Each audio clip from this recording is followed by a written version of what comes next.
Buongiorno telespettatori di Tele4, benvenuti a questa edizione del nostro telegiornale. Il Consiglio Comunale ha approvato ieri sera l'assestamento di bilancio da 16 milioni di spesa corrente e 182 milioni di conto capitale. Via libera anche al recinto di Piazza Libertà, ma l'assenza dei fondi per l'opera ha scatenato la bagarre in aula.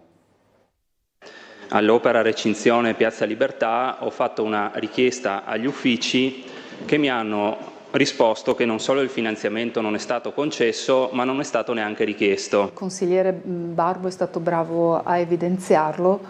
Avevamo notato che se andavamo a cercare informazioni rispetto all'annunciata recinzione di Piazza della Libertà, non trovavamo alcuna informazione né sul progetto né sullo stanziamento. Loro hanno fatto una battaglia contro la chiusura di Piazza Libertà e si concentrano poi su un argomento lasciando altro. Allora io volevo sottolineare a tutti quanti che aver votato ieri questo assestamento non è cosa da poco, perché il limite massimo era il 31 luglio, quindi siamo quasi di 2 mesi in anticipo. Questo cosa vuol dire? Vuol dire che in realtà si ha la possibilità di spendere prima i soldini.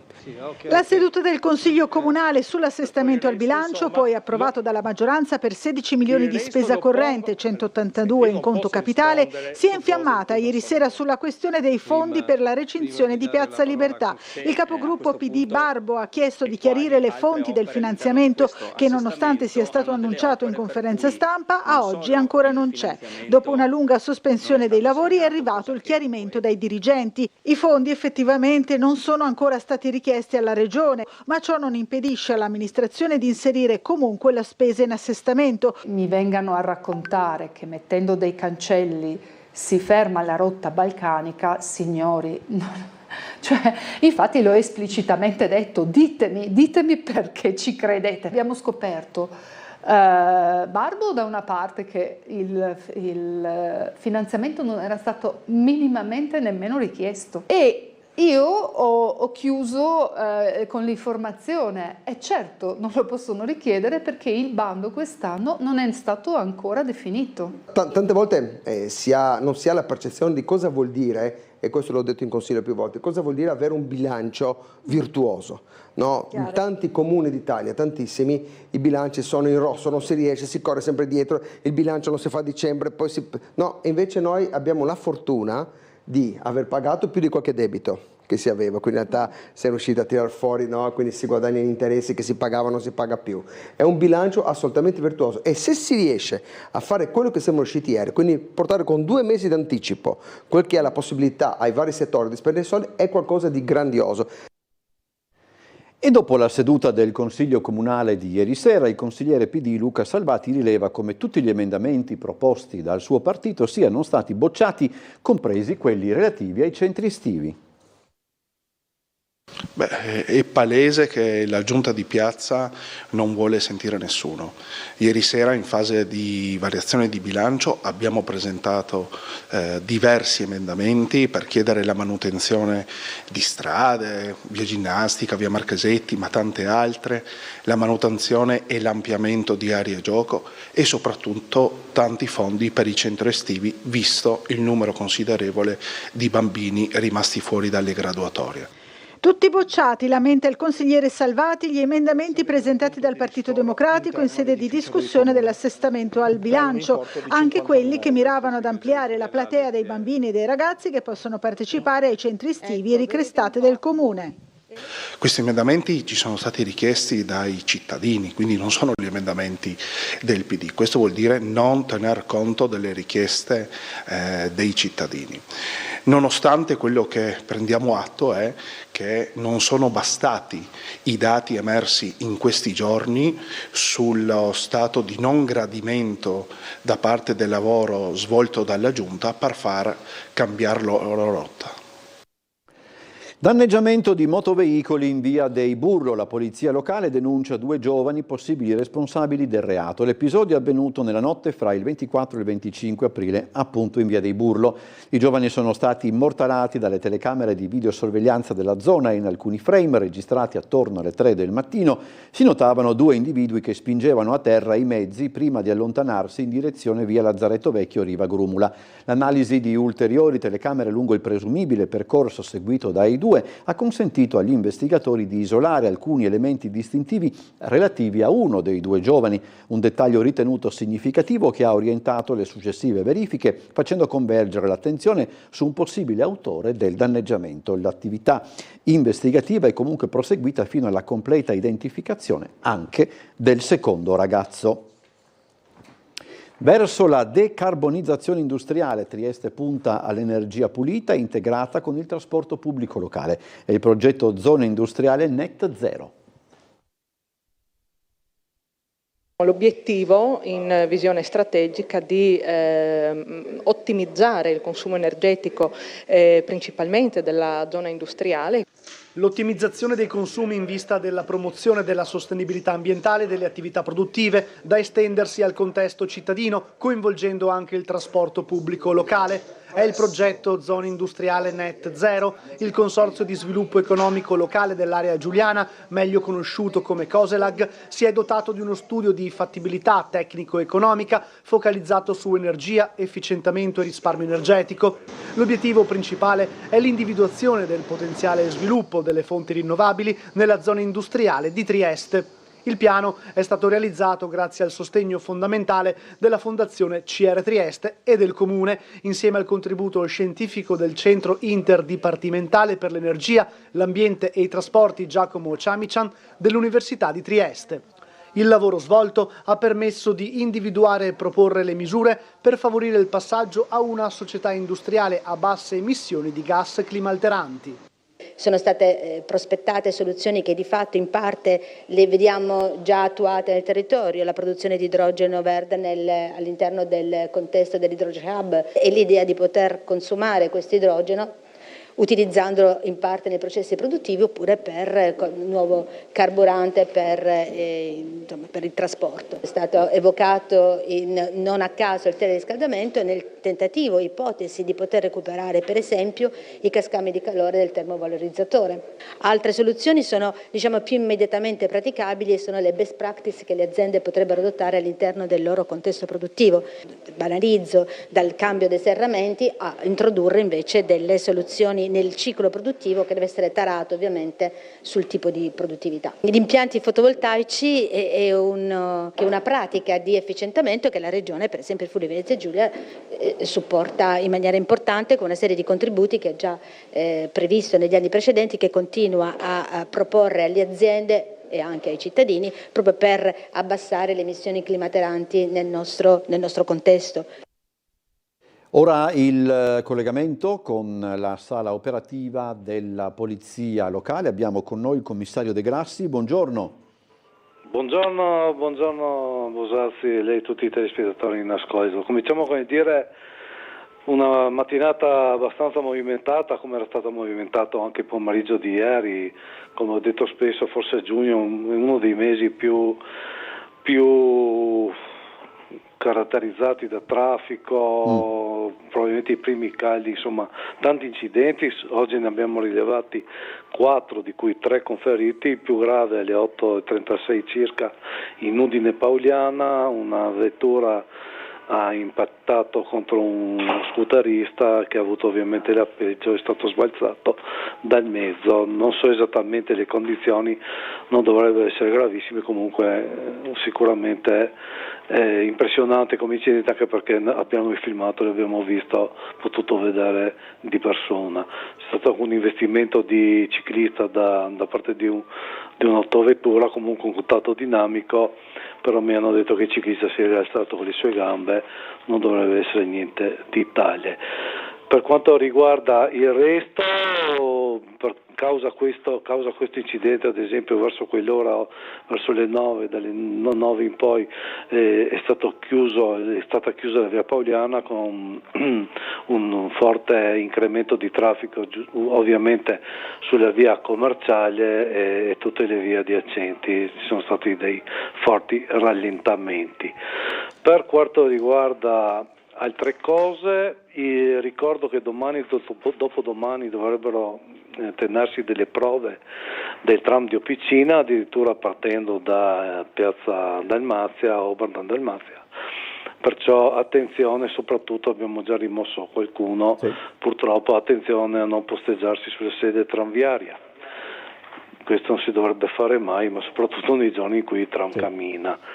Per quanto riguarda altri lavori, proseguono i lavori di asfaltatura in varie zone della città, soprattutto segnalo salita di Greta verso Strada del Friuli. Ci sono stati dei problemi anche ieri, vista la fresatura, bisogna circolare a una velocità moderata perché non c'è asfalto e quando non c'è asfalto ci potrebbero essere dei scalini pericolosi.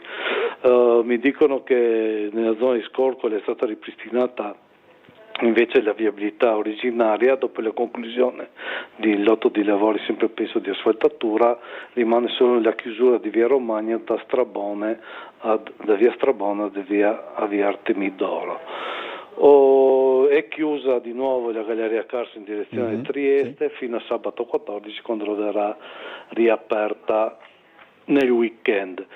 Diciamo che per quanto riguarda altre cose come manifestazione ed altro non abbiamo notizie, il traffico al momento è tranquillo, diciamo, nella norma, niente, quindi a questo punto vi restituirei la linea. Grazie commissario, buona giornata e buon lavoro. Grazie, un saluto a tutti. Si svolgeranno sabato alle 15:30 a Santa Maria Maggiore i funerali di Benito Rocco, il manager delle assicurazioni generali scomparso sabato scorso. Nel servizio un breve ritratto del professionista e della persona. Per Benito Rocco, il manager delle Generali scomparso qualche giorno fa a 91 anni, il mondo dell'impresa andava affrontato con la medesima applicazione destinata allo sport e forse da qui, oltre che dal carattere, gli derivava quell'equilibrio determinato ma come dire gentile che si poteva riscontrare quando si avvicinava alla persona. Nato a Venezia dopo le esperienze in Geda, IBM e altre realtà imprenditoriali, Rocco approda alla Compagnia del Leone negli anni 70. Ricoperti ruoli apicali anche all'estero, ne diventerà direttore generale. A Benito Rocco si deve la fondazione della Scuola Generali di Mogliano Veneto, ma anche la nascita di Genertel, una delle prime compagnie assicurative italiane telefoniche ed online. Traguardi importanti certamente, ma anche momenti dal quale far partire nuove sfide professionali, ma anche sportive. Benito Rocco praticò il rugby, gioco di squadra, il tennis e il tai chi, discipline che portano con sé equilibrio e costanza, ed anche il trekking d'alta quota, che comporta il gusto della scoperta e la possibilità di misurarsi con i propri limiti. Preparazione, impegno, curiosità, strumenti indispensabili nella vita privata, professionale e appunto nello sport. Questo rappresentava Benito Rocco e forse queste sono le parole attraverso le quali la moglie e le 3 figlie desiderano sia ricordato. Adesso ci possiamo fermare per la pubblicità, poi ritorniamo con altri servizi, quindi rimanete in nostra compagnia.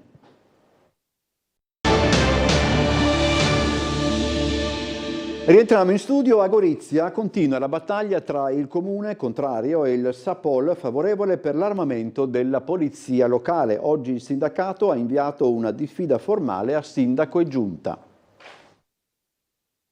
Finché sono sindaco io possono fare quanti scioperi vogliono, posso proprio formalizzare, possono stare in sciopero dalla mattina alla sera fino alla fine del mio mandato, finché sono sindaco io le pistole non le avranno.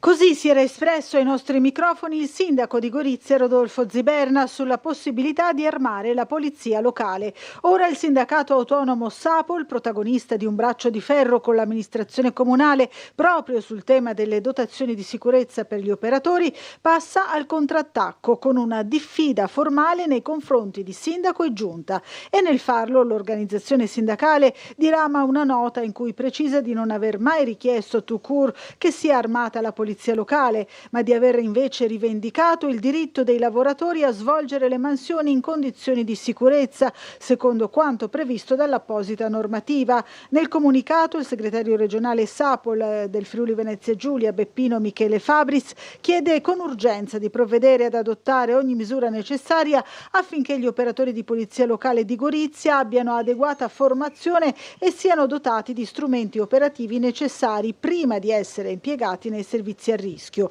Dopo lo sciopero proclamato dal Sapol in concomitanza con il concerto di Cesare Cremonini del 31 maggio scorso, poi revocato dalla Commissione di garanzia, la battaglia su dotazioni e armamenti per i vigili goriziani continua.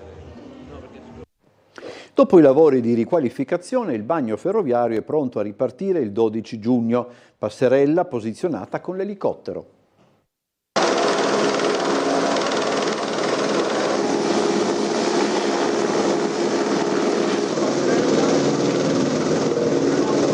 Tecnici al lavoro per coordinare le operazioni e agganciare la passerella sugli appositi sostegni.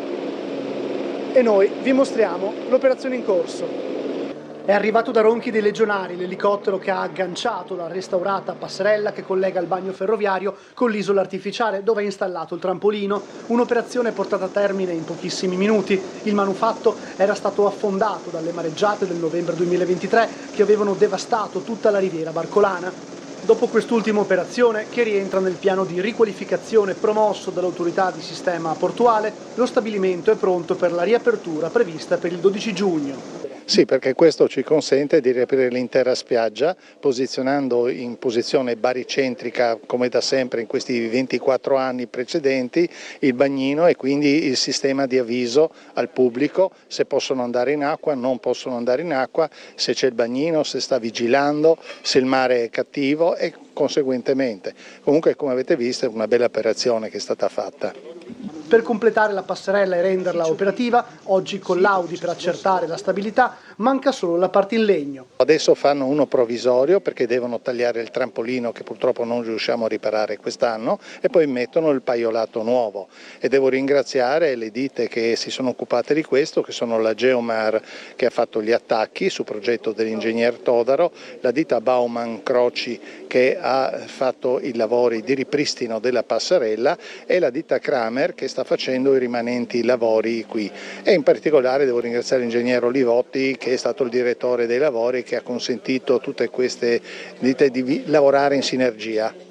Un altro problema risolto è quello dell'accesso allo stabilimento. I lavori di riqualificazione del Porto Vecchio sono ancora in corso, ma è stato garantito il passaggio da Viale Miramare, dove ci sono le strisce pedonali e la fermata dell'autobus. Sì, in effetti devo ringraziare anche il Comune che ha ascoltato la nostra richiesta di riaprire Viale Miramare, per cui la 36, 36 e 19/20 a seconda del periodo torneranno a fermarsi e sarà possibile grazie al passaggio realizzato attraverso la cittadella dello sport e il parco lineare arrivare a piedi. Resta in piedi con esatto il tentativo di aprire un passaggio dopo il convenzionamento con il parcheggio del centro congressi che dopo dovrà essere ristrutturato completamente, ma almeno per garantire questi 90-100 giorni ai utenti di questi due stabilimenti. E il Pedocin compie un ulteriore passo avanti verso l'accessibilità e l'ingresso a mare per le persone diversamente abili. È stata presentata la sedia motorizzata che dal 12 giugno sarà operativa, consentendo alle persone più fragili di poter fare il bagno senza ostacoli. Un'attenzione sempre alta, quella del Comune di Trieste, verso le persone con fragilità, testimoniate una volta di più oggi allo stabilimento balneare La Lanterna per tutto il Pedocin. Lo storico bagno triestino si è dotato del Sea Track Mover, un sistema che permette alle persone con disabilità di raggiungere l'acqua in autonomia grazie a una speciale sedia che scorre su binari fino al mare. Il dispositivo, alimentato da energia solare e realizzato in acciaio inox, è stato installato sulla spiaggia insieme a una passerella in legno per agevolare il passaggio delle carrozzine. L'intervento rientra in un più ampio percorso percorso di miglioramento dell'accessibilità e dell'inclusione all'interno dello stabilimento. È il primo dispositivo di questo genere di cui si dota il Comune di Trieste, un investimento di circa 50.000 euro che permette l'accesso al mare alle persone con disabilità. La grande caratteristica che ha questo dispositivo è che è possibile spostarlo con facilità, quindi oggi è stato presentato nel lato uomini ma può essere spostato nel lato donna a necessità. È un dispositivo completamente sicuro e innovativo, quindi siamo soddisfatti di averlo acquistato. Già esiste nella nostra provincia ma abbiamo deciso di portarlo per qui perché qui proprio c'era la necessità di questo intervento. Oggi è una giornata meravigliosa perché abbiamo inaugurato uno strumento che consente alle persone con fragilità di fare il bagno o anche, come diciamo noi, di mettersi in smoio, ma non è solo questo, è davvero molto di più, è un segnale importante, un segnale di attenzione per una città che vogliamo costruire, che stiamo costruendo, attenta ai bisogni delle persone, tutte le persone, nessuno escluso. Ma ci sono anche altre novità. Al lato uomini e lato donne sono stati infatti inaugurati 2 nuovi punti lettura con scaffali e spazi dedicati al relax, aderenti al progetto cittadino della biblioteca diffusa. La giornata è stata anche l'occasione per fare il punto sul gradimento degli utenti. Dal questionario distribuito nel mese di maggio emerge un giudizio molto positivo sul Pedocin, con una valutazione media di 4,6 su 5. Tra gli aspetti più apprezzati figurano la cortesia del personale, il comfort degli spazi e la pulizia degli ambienti, che ha ottenuto uno dei punteggi più alti. Presentata a Trieste nel Salotto Azzurro del municipio la terza edizione di Un Gol per i bambini del Burlo, in programma il 13 e il 14 giugno al Rocco. L'iniziativa, promossa dai 4 buffet con ASD Roianese Comune, sostiene la Fondazione Burlo Garofalo. Presenti il sindaco di Piazza, gli assessori Bertoli e Lodi, il presidente della Fondazione Cont. L'obiettivo è raccogliere 20.000 euro per una lampada scialitica gemellare destinata alla sala parto. L'anno scorso la manifestazione aveva raggiunto la stessa cifra, previsti 2 giorni di torneo di calcetto con bambini e vecchie glorie e momenti di aggregazione. Non solo rifiuti raccolti, ma anche un segnale incoraggiante per la salute del mare. Al villaggio del pescatore la giornata mondiale dell'ambiente si è trasformata in un'occasione per verificare da vicino lo stato dei fondali e promuovere la tutela dell'ecosistema marino. Venerdì 5 giugno, nel giorno dedicato all'ambiente, il mare del villaggio del pescatore ha restituito una sorpresa positiva. L'iniziativa Puli Fondali e Puli Spiagge, promossa dalla FIPSAS e ospitata lungo i moli della società velica Duino 45 gradi nord, riserva un risultato insolito. Sono stati pochi i rifiuti recuperati dai fondali. Subacquei, apneisti e volontari si sono immersi nelle acque del porticciolo, caratterizzate da una visibilità particolarmente ridotta, per verificare lo stato dell'ambiente marino e rimuovere eventuali materiali abbandonati. Il bilancio finale è stato incoraggiante. Tra gli oggetti recuperati è emerso soltanto un vecchio barchino in plastica adagiato sul fondo, mentre la quantità di rifiuti rinvenuti è risultata molto limitata. L'iniziativa rientra nel progetto nazionale che vede impegnati volontari, associazioni, comuni e guardia costiera nella tutela di fondali, spiagge e aree portuali. Anche oggi siamo ritrovati come FIPSAS qua in questa magnifica cornice, qua al villaggio del pescatore, dove ci siamo immersi per andare a recuperare rifiuti che sono finiti in mare durante quest'ultima annualità.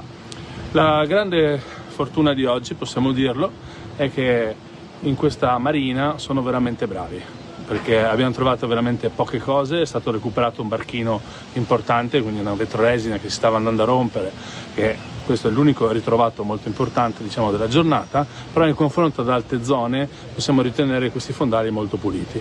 Subacquei sono stati in gamba, come al solito, sono addestrati, sono preparati, i livelli di sicurezza sono stati rispettati e quindi ci possiamo ritenere molto contenti della giornata. Una bellissima giornata oggi in questo evento della FIPSAS dei Puli Fondali e Puli Spiagge, in questo porticciolo di Villaggio del Pescatore. Eravamo convinti di trovare il mondo, invece abbiamo trovato un fondale pulito e siamo veramente contenti di essersi immersi e non aver trovato praticamente nulla tranne che un barchino, quindi un'ottima notizia per il nostro mare. Chiusura straordinaria del tratto di salita di Gretta fra via del Cisternone e via Aquileia, dove di notte avvengono i lavori del rifacimento del manto stradale, intervento necessario dopo un incidente. L'unico problema appunto è che tutte le macchine che parcheggiavano là adesso non sanno dove parcheggiare, quindi parcheggiano poco più avanti e quindi non si trovano più parcheggi. Io stesso ho dovuto l'altro giorno parcheggiare sulla fermata del bus per mezz'ora e ho trovato 120 euro di multa e 3 punti della patente che forse potevano essere risparmiati visto le esigenze un po' di tutti. Dai parcheggi venuti meno alla polvere che si alza, alla necessità di deviare il proprio percorso per la chiusura della strada, sono i disagi riportati nelle ultime ore da alcuni residenti della zona. I lavori di fresatura di salita di Gretta nel tratto fra via Udine e via Aquileia, partiti mercoledì scorso con chiusura notturna al traffico dalle 22 alle 6, sono propedeutici all'asfaltatura che verrà fatta questa settimana, sempre di notte. Lavori questi peraltro molto attesi e richiesti dalla cittadinanza fin dall'anno scorso. Appena reperiti i fondi per eseguire l'opera, il comune è partito, ma ecco l'inconveniente: un tratto di salita di Gretta, quello fra via del Cisternone e via Aquileia, dalla fine della mattinata è rimasto chiuso al traffico per diverse ore. Infatti si è reso necessario un intervento straordinario di polizia volto a rimuovere sassi e sassolini dopo che una persona a bordo di uno scooter che guidava a gran velocità è scivolata. Un incidente non grave, fortunatamente, di cui però la decisione di operare un ulteriore intervento. Per questo chi si aspettava di transitare si è trovato davanti la polizia locale che deviava il traffico. Al termine dell'intervento il tratto è stato riaperto. Rimangono in vigore le chiusure notturne fino al termine dei lavori. Nella prossima notte è prevista la fresatura di via del Cisternone. È tutto, ci vediamo alle 19:30, ricordatevi anche l'appuntamento con Trieste in diretta alle 17:55. Buon pomeriggio, a più tardi.